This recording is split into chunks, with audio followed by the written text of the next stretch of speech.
जय श्री महाकाल आदेश। तो आपने पिछले वीडियो में सुना बजरंग बाण साधना। तो उस साधना का ये दूसरा भाग है कि हनुमान जी की साधना करने से साधक में पात्रता अनुसार 8 सिद्धियां घटित होती हैं और 8 सिद्धियों में से जिस क्रम से सिद्धियां उसे प्राप्त होती हैं ठीक उसी क्रम से उसे 9 निधियों की भी प्राप्ति होती है। तो 8 सिद्धियों का जो क्रम है अणिमा, महिमा, गरिमा, लघिमा, फिर प्राप्ति, प्रकाम में ईशत्व और वशित्व। लेकिन हनुमत शरण और उनकी कृपा से 8 सिद्धियां उल्टे क्रम में साधक को प्राप्त होती हैं। तो वो किस प्रकार प्राप्त होती हैं ये आपको बताया गया है। सबसे पहले उसे वशित्व सिद्धि प्राप्त होती है जिससे उसका आज्ञा चक्र जागृत हो जाता है और बिना आज्ञा चक्र की जागृति के वो किसी भी साधना में सफलता नहीं प्राप्त करता। ये एक ही मार्ग नहीं है, इसके कई मार्ग हैं। चक्र जागृति के जो आज्ञा चक्र है उसके जागरण के कई मार्ग हैं, लेकिन ये मार्ग सबसे सहज है। आज्ञा चक्र जागरण से मन की चंचलता और वासना और आसक्ति तिरोहित हो जाती है और साधक ध्यान में प्रवेश करता है। फिर इसके बाद ईशत्व सिद्धि उसे प्राप्त होती है जिससे साधक समस्त दैवीय शक्तियों की आराधना या साधना करके उनकी कृपा और सिद्धि प्राप्त करता है। इसके बाद अगर उसमें पात्रता और समर्पण और दृढ़ता रही तो तीसरी सिद्धि प्रकाम में उसे प्राप्त होती है। इस सिद्धि के बाद साधक किसी भी व्यक्ति की आत्मा से जुड़ी किसी भी जन्म की स्मृति को देख सकता है। वो काल यात्रा यानी समय के केंद्र में छुपे रहस्यों का अनावरण करने में सक्षम हो जाता है। इसके बाद प्राप्त होती है उसे प्राप्ति सिद्धि। प्राप्ति सिद्धि को प्राप्त करने के बाद साधक असंभव लगने वाले कार्य को तत्काल कर सकता है, यानी मृत व्यक्ति को भी जीवित कर सकता है। तो ये इस प्रकार की बहुत अद्भुत सिद्धियां हैं जो बाबा हनुमान को प्राप्त हुई थी और बाबा हनुमान उनके धारक हैं। तो अब चर्चा करते हैं बजरंग बाण सिद्धि साधना के विषय में। तो साधक हनुमान मंदिर में इतनी प्रक्रिया करे जितनी कि पिछले वीडियो में बताई गई थी कि दंडवत हो, भगवान राम जी से प्रार्थना करे अपनी साधना की सफलता हेतु और बाबा हनुमान से जो है अनुमति ले साधना हेतु। और फिर इसके बाद उसे घर आ जाना है और घर आने के बाद 9:30 बजे के बाद दिन में घर के पवित्र और एकांत स्थल पर एक पटरा बिछाएं, उस पर लाल वस्त्र डालें और फिर हनुमान जी की पीतल या अष्ट धातु की 6 इंच या 8 इंच की मूर्ति, 6 इंच से छोटी ना हो और 10 इंच से बड़ी ना हो, ऐसी मूर्ति विराजित करें।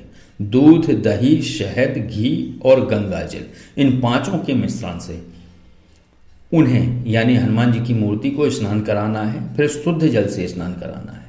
फिर उन्हें पटरे पर विराजित कर दें।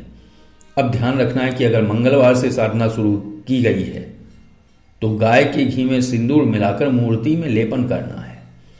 अगर शनिवार से साधना शुरू की गई है तो चमेली तेल में सिंदूर मिलाकर लेपन करना है। और अगर अमावस्या से साधना की जा रही है तो कच्ची चमेली में गुलाब इत्र मिलाकर फिर सिंदूर घोलकर लेपन करना होगा। और अगर पूर्णिमा पर कर रहे हैं तो गाय के घी और चंदन की इत्र में सिंदूर मिलाकर मूर्ति में लेपन होगा। लेपन नीचे से ऊपर की ओर करना है, मतलब सबसे पहले पैरों की तरफ से ऊपर की तरफ हाथ से लेपन करना है। केवल शनिवार को, जो शनिवार से साधना होगी तो केवल शनिवार को लेपन ऊपर से नीचे की ओर होगा। सबसे पहले सर में और सर से छाती पे होते हुए नीचे पैरों तक। फिर विधिवत पूजन करें। ये सिंदूर चढ़ाने के बाद फिर विधिवत पूजन करें। फल, दूध की मिठाई, गुड़, चने और 7 तुलसी पत्र प्रसाद में रखने हैं। पुष्प अर्पित करें। इसके बाद साधना में विघ्न ना पड़े इसके लिए हनुमत गायत्री मंत्र का जाप करना है और ये अनिवार्य भी है। तो मंगलवार से साधना आरंभ हुई है तो 31 माला इस मंत्र का जाप करें। ओम आंजनेयाय विद्महे महाबलाय धीमहि तन्नो मारुति प्रचोदयात्। इसलिए मैं ऐसे बोल रहा हूं कि इसके उच्चारण को आप सही से लिख सके। मंत्र को दोबारा सुन लीजिए। ओम आंजनेयाय विद्महे महाबलाय धीमहि तन्नो मारुति प्रचोदयात्। ये मंत्र जप करना है 31 माला। और अगर साधना शनिवार या अमावस्या से आरंभ हुई है तो अलग मंत्र है। इस मंत्र का जाप करना है, ओम अंजनी सुताय विद्महे वायुपुत्राय धीमहि तन्नो मारुति प्रचोदयात्। और अगर साधना पूर्णिमा से आरंभ की गई है तो इस मंत्र का करना है, ओम रामदूताय विद्महे कपिराजाय धीमहि तन्नो हनुमत प्रचोदयात्। ओम रामदूताय विद्महे कपिराजाय धीमहि तन्नो हनुमत प्रचोदयात्। इस प्रकार 31 माला जप पूर्ण करके 21 माला राम नाम का जाप करके बजरंग बाण के 108 पाठ नित्य करने हैं।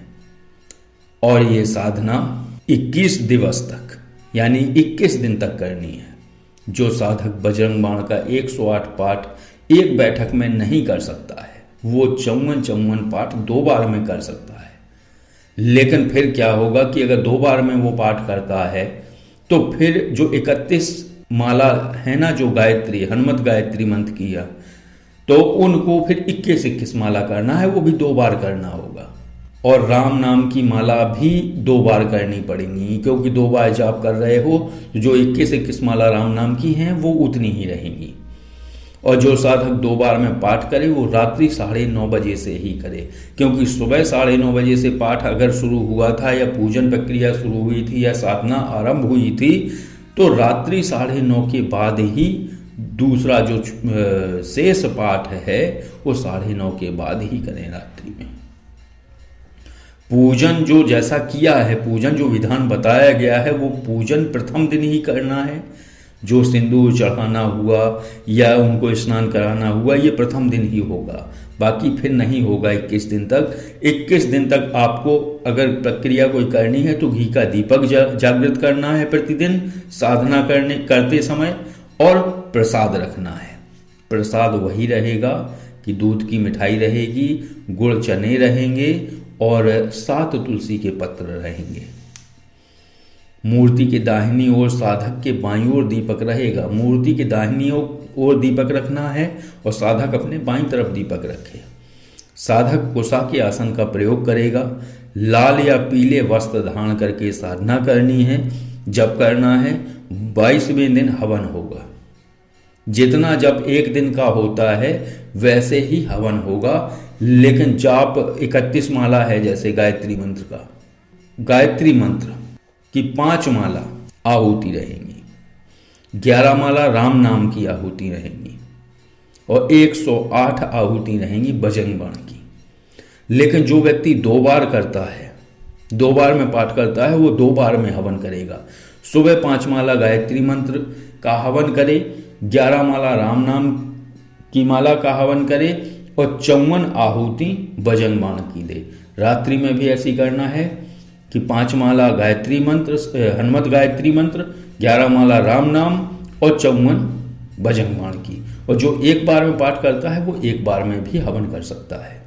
हवन सामग्री और संविधा में अभी बताऊंगा आगे, लेकिन पहले कुछ नियम ध्यान कर लें। उन नियमों का पालन निश्चित रूप से करना है साधना में। साधना आरंभ से संपन्न होने तक साधक अन्न ग्रहण ना करे तो सर्वोत्तम, यानी वो व्रत रखे। और अगर नहीं रख पा रहा है तो प्याज लहसुन के बिना जो भोजन तैयार हो सकता है उसे ग्रहण करे। प्याज लहसुन पूर्णतः वर्जित है। मांस शराब भक्षण से साधक को भयंकर हानि होगी। अगर साधक साधना काल में मांस या शराब का भक्षण करता है तो बहुत भयंकर प्रक्रियाएं घटित होंगी। ब्रह्मचर्य खंडित होने पर मारक ग्रह प्रचंड रूप से दमन करेंगे। तो मांस भक्षण, शराब और ब्रह्मचर्य अगर खंडित होता है तो साधक पर दुर्भाग्य प्रकट होगा और जो उसके मारक ग्रह हैं वो प्रचंड रूप से उसका दमन करेंगे। अगर साधक व्रत नहीं रख पा रहा है तो आराम से वो भोजन ले सकता है, लेकिन वो भोजन बिना प्याज लहसुन के हो, ऐसा भोजन वो प्रयोग करे। इस साधना को पूर्ण करते ही साधक के जीवन में अद्भुत रूप से बदलाव आएगा, भाग्योदय होगा। सभी मारक ग्रह कारक ग्रह बन के भाग्योदय में सहायक होंगे। किसी भी प्रकार के तंत्रोक्त प्रयोग उस पर फलित नहीं होंगे। ज्ञान और आध्यात्म प्रकट होगा और साधक हनुमान जी, राम जी, बाबा महादेव और माँ भगवती की कृपा का पात्र होगा। उसके बिगड़ते कार्य स्वतः बनना शुरू हो जाएंगे। तो ये जो साधना थी और जो ये जानकारी थी, क्योंकि इसमें किस कार्य हेतु साधना करनी है और वो कब करनी है, किस दिन करनी है, ये पूर्ण तरीके से ये सब कुछ बताया गया है। और अगर व्यक्ति उन सभी चीज़ों को, उन सभी नियमों का पालन करता है तो निश्चित रूप से उसे लाभ होगा। तो ये जो जानकारी थी, जो ये साधना थी भजंग बाण साधना, ये साधना आपको कैसी लगी? अगर ये साधना और ये जानकारी आपको अच्छी लगी हो तो वीडियो को लाइक करिए, और अगर आप किसी पारलौकिक विषय पर कोई जानकारी चाहते हैं तो आप कॉलमी4 ऐप के द्वारा जानकारी ले सकते हैं। और अगर आप किसी साधारण विषय पर कोई चर्चा करना चाहते हैं तो ये जो नंबर स्क्रीन पर है, इस पर आप कॉल और व्हाट्सएप द्वारा जानकारी ले सकते हैं। और हाँ, इस साधना में जो हवन के लिए समिधा जो प्रयोग करेंगे आप, वो 3 समिधाएं प्रयोग करनी होंगी इसमें, इस साधना के हवन में। आम की लकड़ी अनिवार्य है, पीपल की लकड़ी अनिवार्य है, और 9 ग्रह समिधाएं जो आती हैं, एक पैकेट आता है, वो भी आवश्यक है। तो ये तीनों लकड़ियां ही इस साधना में हवन हेतु प्रयुक्त होंगी। हवन सामग्री क्या रहेगी? हवन सामग्री रहेगी घी, काले तिल, पंचमेवा, मिश्री, शहद, हवन धूप और कपूर। ये हवन सामग्री रहेगी। तो इससे आपको हवन करना है। लेकिन जो मूल आहुति हैं, जो महा आहुति हैं, जो बाबा बजरंग वीर के लिए, बाबा हनुमत के निमित्त करनी है, वो है एक पान पर घी, मिश्री, पंचमेवा, इलायची, सुपारी, लौंग, केसर, इन सभी चीज़ों को रखकर उस पान को थोड़ा सा मोड़कर और घी में डुबोकर 5 आहुति आपको देनी है हनुमत गायत्री मंत्र की। फिर 5 आहुति देनी है आपको राम नाम की। फिर 11 बार बजरंग बाण को एक बार पूरा पाठ करें, फिर 1 आहुति दें। इसी से इस प्रकार आपको 11 आहुति बजरंग बाण की देनी है। बस इस प्रक्रिया को करते ही, मतलब उस पान को घी में डुबोकर अग्नि में छोड़ना है। तो ये जो प्रक्रिया है, इसको करते ही ये साधना संपन्न हो जाएगी और आपको पूर्ण लाभ मिलेगा। और ये एक तरीके से ये बजरंग बाण सिद्धि का प्रचंड उपाय है और सटीक उपाय है। आप बजरंग बाण का किसी भी मंत्र के रूप में आप प्रयोग कर सकते हैं और किसी भी प्रयोग में ये तत्कालीन प्रभावी है। तो आदेश। जय श्री महाकाल।